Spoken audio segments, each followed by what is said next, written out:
اس سے پہلے اللہ کے نبی جب کوئی نکاح کرتے یا کوئی سواری خریدتے تو آپ اس کے بال پکڑ کے دعا پڑا کرتے تھے، پیشانی کے بال۔ یہ کوئی معمولی بات نہیں ہے، کتابیں ہم نے بھر دیں، اتنے بڑے نام اوپر چھاپ دیے، نہ خود اس کی افادیت کا پتہ نہ عوام الناس کو بتا سکے۔ صرف وہ پیشانی کے بال پکڑ کے یہ دعا پڑھ لی جائے، ہر 4 بندے میں سے 3 بندے بیمار ہیں، ہر 4 بندوں میں سے 3 بندے کو اسیبی اثر ہے، شیطانی اثر ہے، کیونکہ یہ مس کرتا ہے، یہ چھوتا ہے۔ اللهم إني أسألك خيرها وخير ما جبلتها عليه وأعوذ بك من شرها وشر ما جبلتها عليه۔ اس سے بھی آگے اسلام تمہیں اس سے بچانے کی ترکیب بتاتا ہے، اس سے بھی آگے جب شادی ہوتی ہے، 2 میاں بیوی جب ملتے ہیں، کیا اللہ کے نبی صلی اللہ علیہ وسلم کیا کرتے تھے؟ کتنے نکاح پڑھانے والے ہیں جو سکھاتا ہے اس وقت بچی کو یا بچے کو وہ دعا ہیں جی، کتنی بڑی گارنٹی ہے اس کے اوپر۔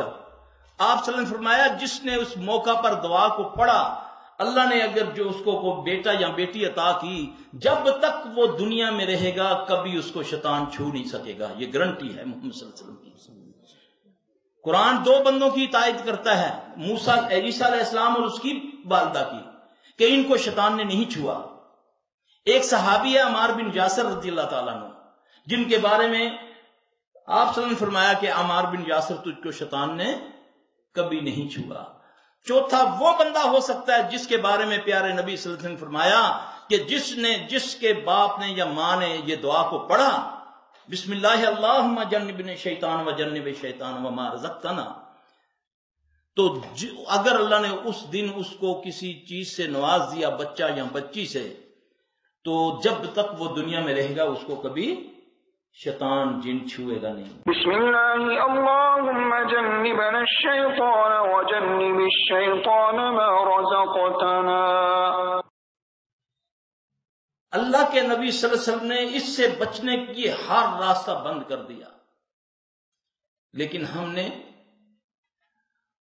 اس کو چھوڑ دیا، کندھے اچک دیے، ظاہر کو لے لیا، عقل کو مان لیا، نبی کی بات کو ماننے کی، نہ سمجھانے کی مجھے ضرورت ہوئی نہ اس کے سمجھنے کی بیچارے کی۔ اب یہ باتیں جو میں کر رہا ہوں اللہ کے فضل سے حدیث کے مطابق کر رہا ہوں، کہ کیا ہمارے ذمہ نہیں ہے کہ ہماری نئی نسل جو ہے وہ شیطان سے محفوظ رہے؟ ہم نہیں چاہتے، اس کا طریقہ بتایا نہیں رسول اللہ صلی اللہ علیہ وسلم نے۔ آپ نے فرمایا کہ جو یہ دعا پڑھتا ہے شیطان پیچھے ہٹ جاتا ہے، جو نہیں پڑھتا وہ ساتھ بتی کرتا ہے، بتی بلکہ سبقت لے جاتا ہے۔ یہ صحیح حدیث ہے، بیٹھے ہیں شیخ پوچھ لیں۔ شیطان سے مراد کیا لیں گے آپ؟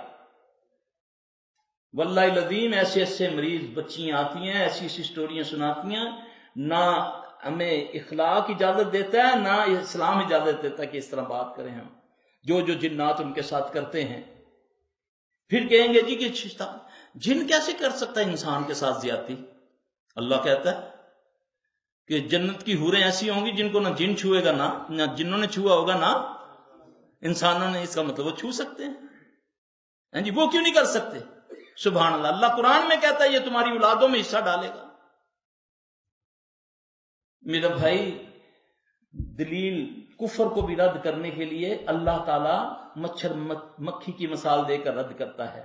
ہم خام خواہ میں لوگ جادو میں الجھے ہوئے ہیں، لوگ شیاطین معاملات میں، شیطانی معاملات میں الجھے ہوئے ہیں، تو ہم فوری طور پہ ان کو رد کر کے ان سے نفرت کرتے ہیں۔ میرے بھائیوں، بیماروں سے نفرت نہ کرو، اللہ کا واسطہ ہے، بیماری سے نفرت کرو۔ آج ہی اہل توحید قرآن و حدیث سے لوگوں کو صرف گائیڈ کرنا شروع کر دیں، ان کے آستانے اجڑ جائیں گے انشاءاللہ تعالی۔ میرے بھائی، سب قرآن و حدیث میں موجود ہے۔ سب سے پہلے تو ابتدا ہے، جب ہم نکاح کسی کا پڑھائیں تو ہمارے ذمہ بنتا ہے، جیسے رمضان آتا ہے تو چندے کے لیے ہم پڑھ پڑھ کے آیتیں سناتے ہیں، زکوٰۃ لینی ہوتی ہے ہاں جی، جب کوئی حج کا موقع آتا ہے، قربانی کا، تو کھالوں کے لیے ہم پڑھ پڑھ کے سناتے ہیں، تو جب نکاح کا وقت آتا ہے اس وقت کیوں نہیں یہ بات سناتے ہیں؟ کس چیز نے ہمیں منع کیا ہے؟ کتنا ضروری ہے ایک نئی نسل کو دنیا میں آنے کے لیے۔ یہ طریقہ رسول اللہ صلی اللہ علیہ وسلم نے بتایا کہ جو اس پہ پڑھے گا اللہ اس کو شیطان سے محفوظ رکھے گا۔ آج ہماری نسلوں کی نسلیں برباد ہو گئی۔ میرے بھائی حقیقت کو سمجھو اور دلیل کے ساتھ سمجھو، اور دلیل نقلی ہونی چاہیے، عقلی نہیں ہونی چاہیے۔